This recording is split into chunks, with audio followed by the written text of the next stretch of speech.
नहीं मोनिका भाभी, भले बेटे को जन्म आपने दिया है, लेकिन उसे छोड़ने का फैसला आपने ही लिया था। हाँ, दोनों से एक बच्चा तो हुआ नहीं। अरे बच्चा छोड़ो, आप लोगों से अपनी शादी तक नहीं निभी। क्या खुशबू भाभी और मोनिका भाभी को जाना पड़ेगा घर से बाहर? नमस्कार दोस्तों, पति ब्रह्मचारी के अपकमिंग आने वाले एपिसोड में आप सभी को देखने को मिलेगा।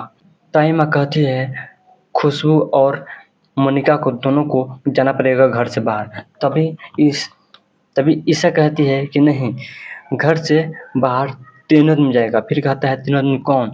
क्योंकि गलतियां तो तीन आदमी किया है, मोनिका भाभी और खुशबू भाभी और पूर्ण भैया, दोनों तीनों आदमी किए हैं। तो घर से बाहर दो आदमी क्यों जाएगा? तीनों आदमी घर से बाहर जाएगा।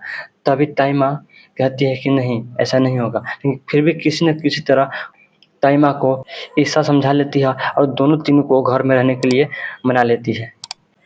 मोनिका कहती है फिर कि नहीं, अब मैं बच्चा उनको दे दिया हूँ और उनको ही दे दूंगा। और खुशबू कहती है कि नहीं, अगर मैं अपने बेटी को गुलाब हवेली लेकर जाऊंगा तो मेरे बच्ची को मार देगी, इसलिए मैं बेटा ही लेकर जाऊंगा।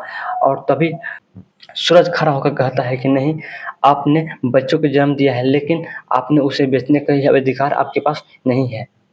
तभी वहाँ पर मोनिका खिसिया जाती है और कहने लगती है कि आप दोनों से तो एक बच्चा तो पैदा हुआ नहीं और तुम मुझे ज्ञान दे रहे हो, और यहाँ तक कि तुम लोगों की शादी भी टूट गया है। एक रिश्ता भी तुम लोगों से संभला नहीं गया और तुम मुझे ज्ञान दे रहे हो मेरे निजी चीज़ में। इतना सुनते ही ताई मैं बहुत ही ज़्यादा खिसिया जाता है और फिर फैसला लेती है कि नहीं, इन दोनों को तीनों को घर से बाहर निकाल कर ही रहूँगा। अब देखना ये होगा कि क्या दोनों तीनों आदमी घर से बाहर जाता है कि नहीं, और क्या बेटी को रख पाती है या बेटी को उसको दे देती है। देखना आने वाले एपिसोड में बहुत ही ज़्यादा मस्त होने वाला है। ऐसा ही अपडेट देने के लिए मेरे चैनल को सब्सक्राइब करके बेल आइकन ऑन जरूर कर लीजिएगा। चलिए मिलते हैं किसी न्यू अपडेट के साथ। तब तक के लिए धन्यवाद और इस वीडियो को लाइक शेयर कमेंट जरूर कर दीजिएगा। धन्यवाद।